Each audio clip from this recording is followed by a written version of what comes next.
Olá, bom dia, tudo bom? Eu me chamo Vitor Rodrigues e vou estar apresentando um pouquinho do meu trabalho, da minha trajetória, né, desde o início, e falando um pouquinho das peças que eu escolhi para esse projeto. Já agradeço ao Fábio Luiz Salgado pela oportunidade que sempre está me dando de tocar ou fazer algum projeto na Pinacoteca Benedito Calixto.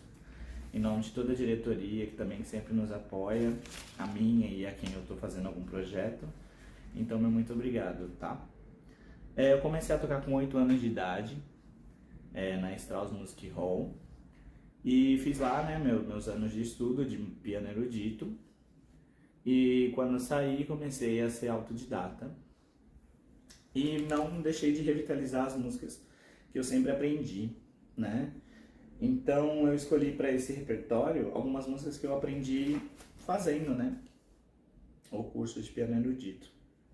E obras características e obras que eu adoro tocar até hoje. Então, a primeira peça é a dança característica, a marcha do Quebra-Nozes.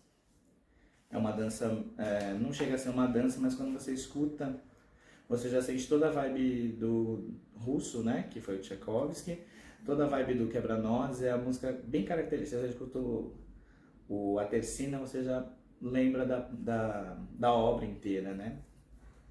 Então eu escolhi, adoro tocar essa peça. A segunda obra que eu escolhi foi de uma sonata que eu acho a mais bonita para mim de Beethoven, que é a Patética. Então ela tem 3 movimentos que são lindos. Geralmente uma sonata tem dois movimentos lindos, o largo depois no meio, que geralmente ele é mais obscuro, mas esse aqui, o segundo movimento, ele é lindo, é um tema por si só, é uma coisa tocante. Então eu escolhi o Adagio Cantabile, o segundo movimento da Sonata Patética de Beethoven. É um tema lindo, lindo, lindo de morrer. Adoro esse tema. E o terceiro é de um compositor que eu sempre procuro exaltar, pouco conhecido aqui no Ocidente, mas muito conhecido e aclamado no Oriente, que é o Joe Hisaishi. É o japonês que faz temas para os filmes do estúdio Ghibli. E eu escolhi dessa vez o tema Wind Hill, que é do serviço de entrega da Kiki, que é um dos temas que eu acho mais bonito também.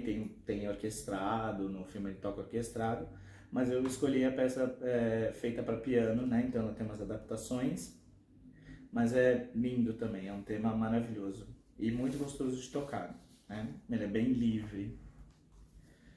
E penúltimo tema que eu escolhi de um compositor que para mim erudito é o meu favorito, acho que de muita gente, que é Frédéric Chopin. Eu procuro não me aventurar muito, né, pela técnica, pela dificuldade que é tocar suas obras, mas esse tema ele é muito bonito, ele não exige tanta técnica, e quem toca piano eu aconselho a tocar porque ele te ajuda a desenvolver vários aspectos, como o bel canto, né, aquela coisa romântica, aquela coisa meio espiritual mesmo. É muito, não chega a ser romântico, mas é bonito demais.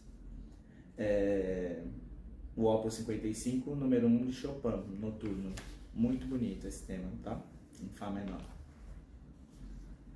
E por último, eu escolhi um dos temas do Carnaval de Schumann, que é um dos meus preferidos. Ele é curto, mas ele tem uma melodia muito marcante. É o Chiarina, que é Arina, né?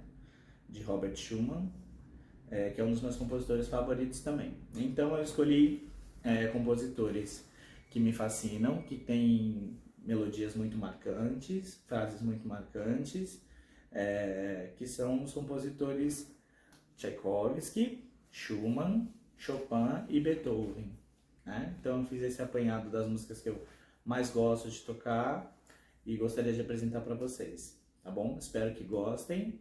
De novo agradeço ao Fábio Luiz Salgado, produtor da Pinacoteca, e também ao meu grande mestre, né, Paulo Eduardo Costa, que foi um dos que me incentivaram a começar a tocar ao vivo.